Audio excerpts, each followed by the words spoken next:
네, 정치가 있는 저녁 정가는 김행 국민의힘 비대위원 그리고 서영주 더불어민주당 상근 부대변인과 함께 정치권 소식 짚어보겠습니다. 안녕하세요. 안녕하세요. 네, 어서 오세요.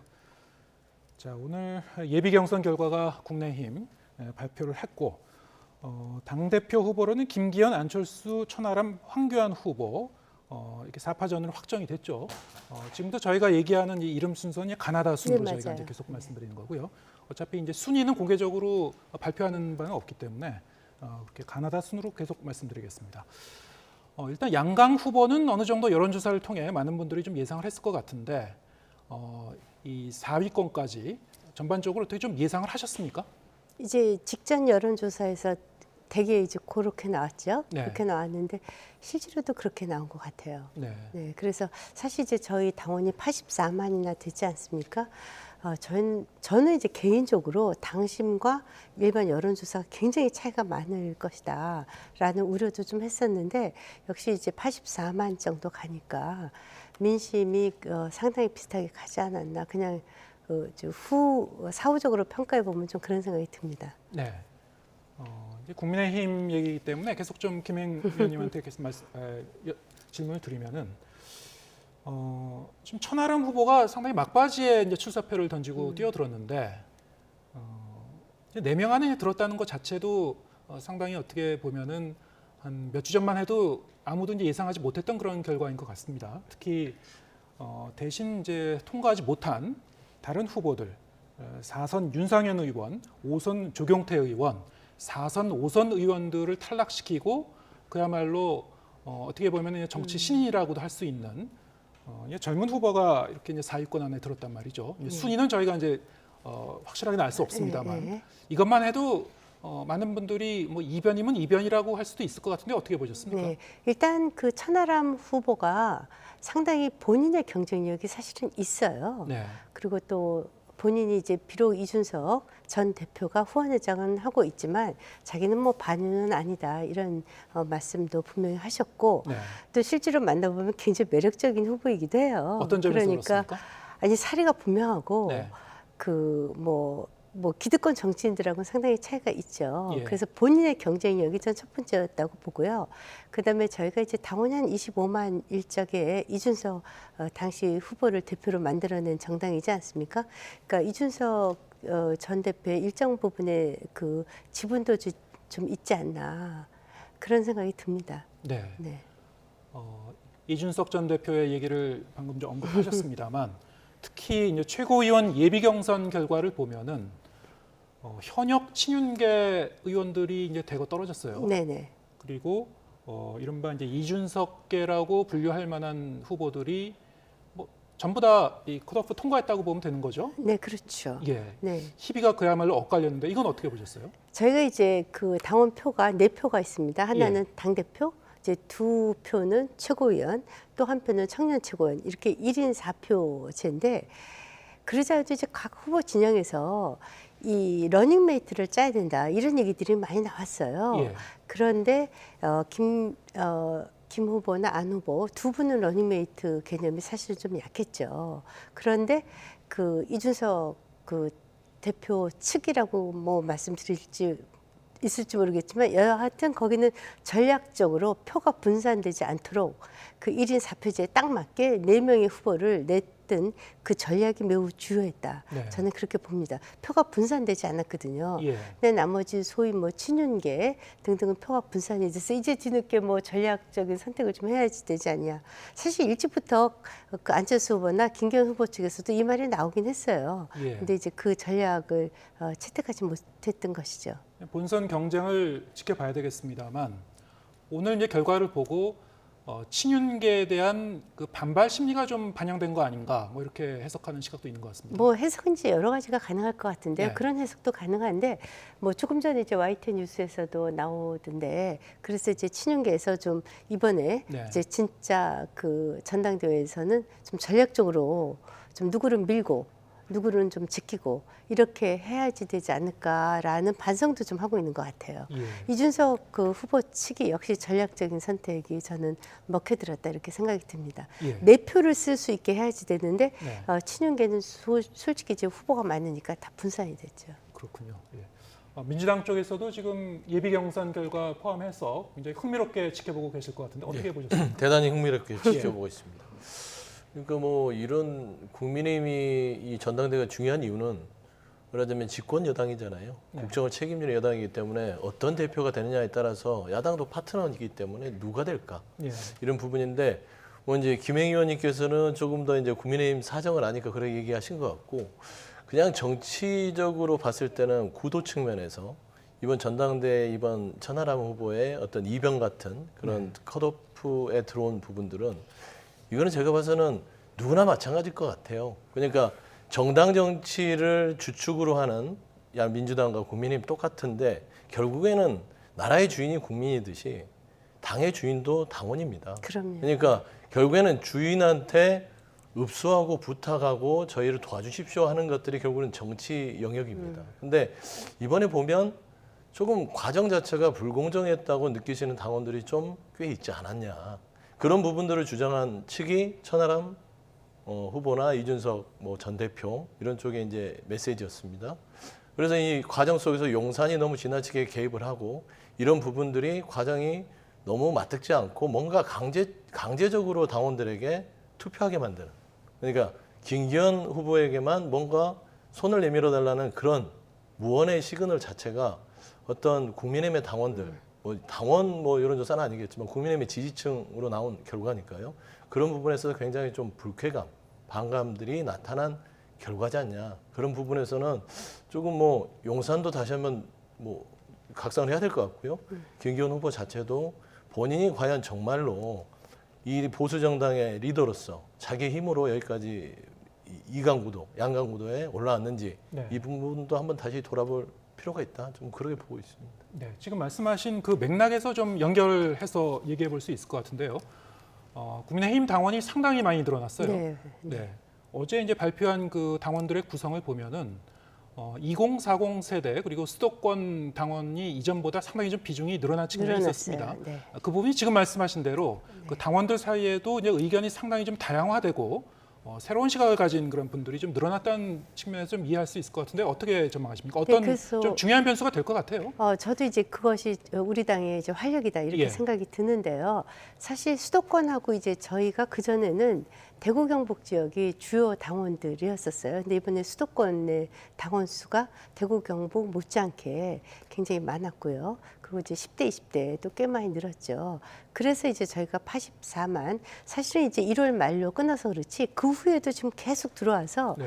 3개월 책임 당원만 조사를 했기 때문에 그렇지 만약에 단 한 번이라도 당비를 납부한 분들까지 합치면 100만이 넘는 100만 당원 시대를 맞아서 네.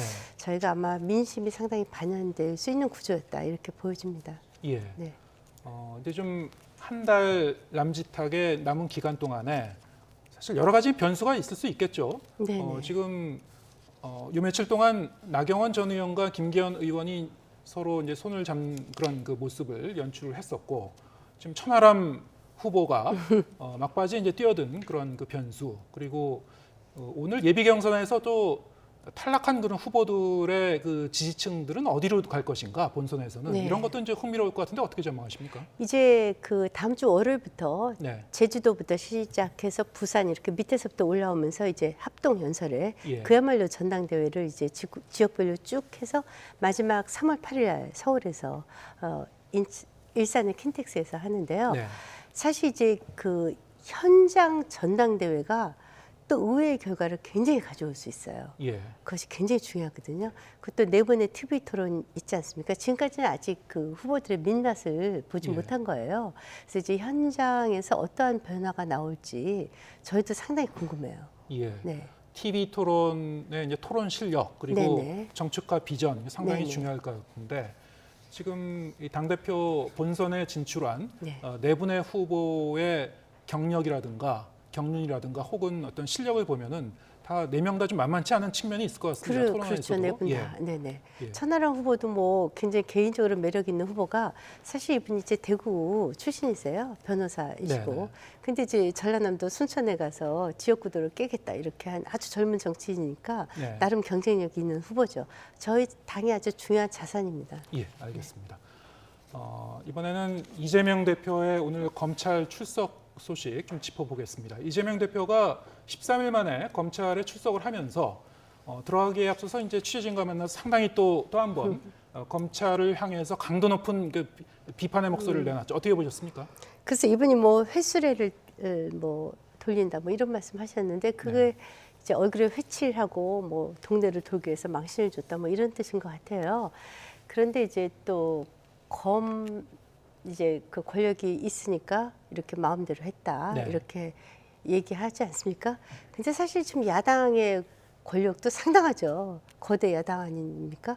뭐 사실 뭐 김건희 여사 특검도 하려고 하면 할 수 있을 정도로 거대 야당입니다. 그래서 실제로 이렇게 거대 야당이 그 권력을 뒷배경으로 하지 않았으면 이렇게까지 이재명 대표가 당당하게 나올 수는 없었을 것 같아요. 네. 그래서 이제 개인에 대한 뭐 모욕이다 이런 말씀보다는 또 유검무죄, 무검유죄 이런 말씀보다는 당당하게 조사에 임하시는 것이 저는 필요하다고 보고요. 특히 이제 본인께서도 당신께서도 이제 기소될 것 같다 이렇게 얘기했으니까 법원에서 이제 유무죄가 가려지겠죠. 네, 법원에서 유무죄가 가려질 것이다.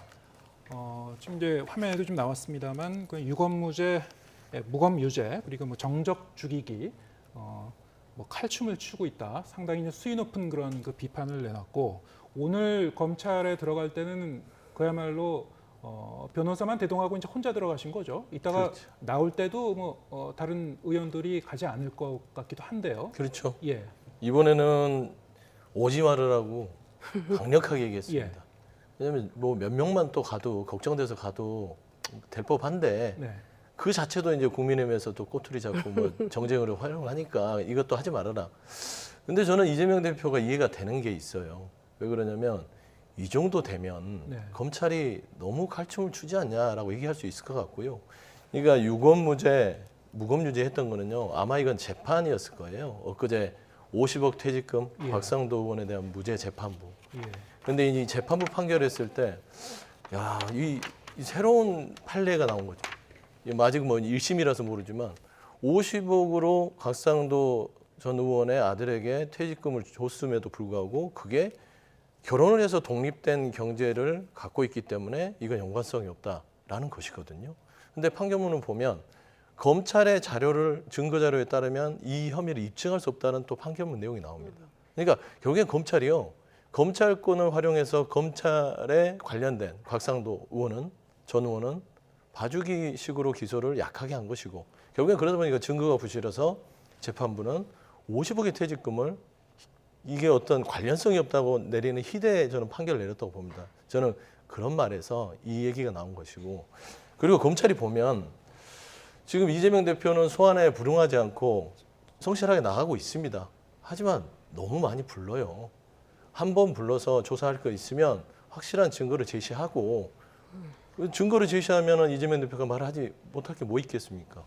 1차에는 100조, 2차에는 200조, 3차에는 300조입니까? 이런 식으로 면박을 주해서 하는 것들. 그리고 보면 검찰이 확실한 게 있으면 딱 그걸 딱 집어서 이거다 해서 불러서 정말 강력하게 해서 이건 기소를 하든 영장을 치든 그건 검찰권을 좀 담백하게 활용하면 됩니다. 그런데 건건이를 불러서 계속 부르지 않습니까? 계속 늘어납니다. 그런데 이렇게 늘어났다고 하면 또 국민의힘이나 정치권에서는 당신이 그런 혐의가 많으니까 그런 거 아니야라고 얘기를 하는데 그렇지 않죠. 제가 보면은 지금 전원이나 증언 빼고는 별게 없습니다. 현재까지는요. 그러니까 이렇게도 해보고 저렇게도 해보는 겁니다. 검찰이. 불러서 계속 이것도 물어보고 저것도 물어보고. 그러다 보니까 이재명 대표는 본인의 방어권을 주장하기 위해서 일부 이런 것들은 검찰에 가서 얘기를 할 수가 없어요. 말씀한 대로 재판부 가서 피의자 신문을 통해서 얘기를 하겠다라는 것인데 이 또한도 뭐 이재명 대표가 크게 잘못했을까요? 근데 칼춤을 추든 검찰이 소환을 하든 누가 보더라도 이쯤 되면 과도하다. 대한민국 검찰이요. 이재명 대표가 아니라 말하자면 소영주라는 사람을 아무 이름 없는 정치인이라고 하더라도 불러서 이 정도 털면요. 뭐 안 나올까요? 저는 그런 생각이 들어요. 과도한 수사다. 그 좀 말씀드리면요. 없습니다. 어저께 이제 곽상도 전 의원에 대한 그 50억 무죄는 1심 판결입니다. 네. 그것은 검찰에서 기소를 실력이 없어서 못했는지 여하튼 간에 그것과 관련해서 1심 판결을 내린 것은 김명수 대법관 체제 내에서 1심 판사가 내린 것입니다. 지금 김명수 대법관의 정치적 중립성에 대해서는 우리 당에서 진짜 밤을 새고 얘기해도 얘기를 다 못할 정도예요. 이분은 문재인 전 대통령께서 임명하신 분입니다. 그래서 김명수 대법관의 모든 판결, 예컨대 윤미향 전 지금 무소속 의원 이분에 대한 그 1,500만 원의 벌금 저희가 정말 용납을 할 수가 없을 정도의 판결이 내려지고 있어요. 그리고 저분은 기소를 갖다 계속 그 재판을 늘려갖고 저분은 이 속도로면 내년 4월까지 국회의원 임기를 다 마치게 됩니다. 정말 황당할 지경의 재판을 하고 있어요. 그래서 지금 아시다시피 지금 송경호 중앙지검장께서 이렇게 얘기했어요. 공소유지 인력을 더 확충해라.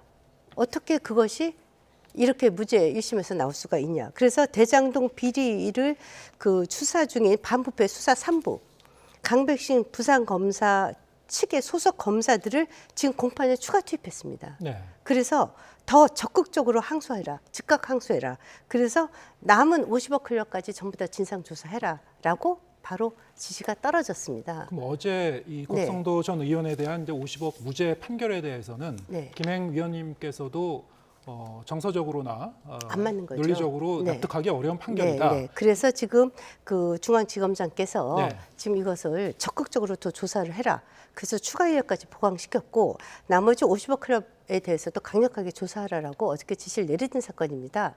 그래서 이것은 검찰의 잘못이 아니라 재판부가 1심 판결을 그렇게 한 것을 문제 삼아야 되는데 저는 일견 이해는 가요. 왜냐하면 성남의들 당시 펀드 조성했을 적에 직접적으로 어떻게 개입했는지를 증거를 제대로 제시를 못했다. 이거 아닙니까? 네. 그러니까 증거 중심으로 하다가 보니까 그런 식의 법률을 내리지 않았을까. 이렇게 하지만 이것은 여하튼 검찰에서 추가 항소하기로 했으니까 그건 좀 지켜봐야 되고요. 또 하나 제가 좀 말씀을 드리고 싶은 것은 이재명 대표가 저렇게 불려다니는 것은 이유가 있습니다. 일단 의혹이 10여 가지가 넘어요. 그리고 더 웃기는 게 뭔지 아세요? 저렇게 된 것은 문재인 전 대통령 시절에 이재명 후보 당시 대선 후보 봐주려고요. 그것을 한 군데 중앙지검이 우리나라 그 검찰에서 가장 실력 있는 데 아닙니까? 글로 사건을 다 일괄 모았으면 돼요. 그런데 어떤 것은 성남FC 같은 경우는 성남지청. 그래서 성남지청장이 중앙대 그 후배라는 거 아닙니까? 그래서 그때부터 편법으로 잘라서 살라미로 조사하게 했다. 그것은 그때부터 말이 나왔던 거예요. 그래서 어떤 것은 수원지검으로 가 있고 수원지청으로 가 있고 어떤 것은 중앙지검에서 조사를 하고 이렇게 잘라놓은 것은 정권 바뀌고 나서 한 게 아니라 이미 문재인 전 대통령 시절에 이렇게 잘라놨어요. 그래서 잘라서 부르는 거예요. 그래서 지난번에는 수원지청으로 불려서 소환돼서 갔지 않습니까? 그래서 10여 가지가 넘는 사건을 서울중앙지검으로 전부 다 이관하는 작업, 이거가 정말 중요합니다. 그래야 제대로 수사가 돼요. 그래서 저는 이것을 왜 이렇게 쪼개서 부르냐, 이건 정말 말이 안 된다고 생각을 하고요. 어떻게 지금 이제 더더군다나 이것을 찾고 지난번에 토요일 날 오지 않았습니까? 토요일 날 오면 일요일 날 조사 못하는 거 아시죠? 네. 네. 그 일부러 토요일 날 지금 5년 전에 그 경기도지사 시절에 부정선거 그때도 토요일 날 본인이 정해서 왔습니다. 이번에 이제 금요일 왔죠. 1박 2일 조사를 못하게 하기 위한 거 아닙니까? 토요일 날 조사 아주 전략적으로 선택을 했죠. 그때 이제 뉴스 보도도 적고 뭐 그렇게 해서 본인이 원하는 방식으로 지금 소환 조사하고 있어요. 중요한 것은 검찰에서는 이렇게 서면 진술로 가능합니다. 법원에서는 불가능합니다.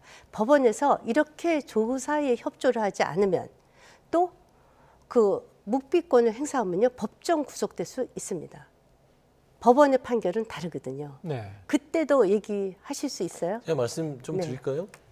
그러니까 지금 뭐 계속 여러 가지 얘기를 하시는데 문재인 정부의 대법관 그거는 좀 논리가 전혀 맞지는 않은 것 같고요. 그 다음에 지청은 문재인 정부 때 찢어놔서 소환을 갖게 한다. 그것도 맞지는 않는 것 같습니다. 그거 맞아요. 왜 그러냐면 한동훈 장관이 법무부 장관 되고 나서 각 수원지검, 중앙지검, 성남지청 라인들에서 다 바꿉니다. 한동훈 장관 라인으로 바꾸죠. 뭐 예를 들면 한명숙 총리 뇌물사건 수사했던 사람, 뭐 이런 부분들로 다 추측을 해서 지금 수사를 하고 있습니다. 근데 제가 말씀드리는 건 이 기소가 쪼개서 소환을 하는 부분들은 검찰이 망신을 주든 어쩌든 그 돈 알겠지만 한 사람을 가지고요 너무 무분별하게 나올 때까지 없는 제도 만들겠다는 느낌을 줄 정도로 그냥 계속 부르는 거예요. 예를 들면 명확한 증거가 있다면 1박 2일 할 이유가 있을까요? 따지고 보면 지금 현재 대장동 사건도 간단하게 말씀드리면 정진상, 김용에서 더 이상 증언이나 증거가 나오지 않습니다. 유동규 주장 외에는. 근데 이재명 대표를 불러서 그런 걸 물어본들 무슨 얘기를 할 게 있겠습니까? 말씀한 대로 지금 최근에 작년에도 바뀌었지만 사법 시스템이요. 검찰의 조서의 증거 능력이 제한이 됩니다. 다 재판부가 인정해 주지 않아요. 그러면 말씀한 대로 재판부에 가서 이재명 대표는 얘기하겠다는 겁니다. 증거로 채착될 수 있는 피의자 신문을 통해서. 네. 그러면 그때 검찰이 재판부에 증거를 제출하고 피의자 신문을 통해서 입증하면 됩니다. 네, 그런데 그래서 이렇게 무차별적으로 분할 그래서 자체는 이제 이재명 기본적으로 좀 대표께서 아니다 선화 라는 FC로 말씀을 때로는 드리겠습니다. 불리고 때로는 대장동 사건을 각기 별개의 사건으로 불렸다는 말씀을 드리고 싶고요. 대장동 사건은 인허가권 비리입니다. 그래서 최종 서류가 지금 다 남아 있고 서류가 지금 속속 그 쌍방울 대북 송금도 마찬가지예요. 예. 서류로 다 증거가 나올 증거가 것으로 확실하다면 보입니다. 이렇게 소환을 오래 많이 하지 않습니다. 알겠습니다. 예. 네, 오늘 이제 검찰 조사가 끝나고 이후에 이제 검찰이 어떻게 뭐 영장을 칠지 어떻게 할지 좀 지켜봐야 될 것 같고요. 만약에 이제 재판으로 넘어가게 되면은 말씀하신 대로 두 분의 입장이 다른 듯이 이 재판정에서도 상당히 좀, 치열한 법리 다툼이 일어날 것 같은데요. 지켜보도록 하겠습니다. 김행 국민의힘 비대위원 서영주 더불어민주당 상근 부대변인과 함께했습니다. 고맙습니다. 고맙습니다.